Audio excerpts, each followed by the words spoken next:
अपचन गॅसेस का होतात माहिती आहे? पहिलं कारण म्हणजे पचनशक्ती कमी असणं, दुसरं कारण म्हणजे भुकेपेक्षा जास्त खाणं आणि तिसरं कारण म्हणजे घाईघाईत न चावता खाणं. या तीनही कारणांमुळे अन्न नीट पचत नाही आणि शरीरात नीट ॲब्सॉर्बही होत नाही. तर हे अर्धवट पचलेलं अन्न पोटामध्ये तसंच पडून राहतं.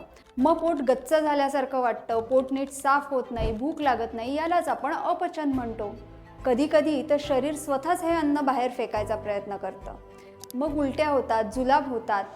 पण जर हे अन्न बाहेर पडलंच नाही तर ते तिथेच सडायला लागतं आणि मग गॅसेस होतात. त्यामुळे पोटात फुगल्यासारखं वाटणं, थोडंसं खाल्लं तरी लगेच पोट भरल्यासारखं वारंवार ढेकर येणं, अधूनमधून गॅसेस पास होणं आणि जर गॅसेस बाहेर पडले नाहीत तर शरीरात प्रचंड अस्वस्थता जाणवणं. एवढंच नाही तर या गॅसेसचं प्रेशर शरीरात ज्या अवयवांवर येतं त्यानुसार वेगवेगळी लक्षणं दिसतात.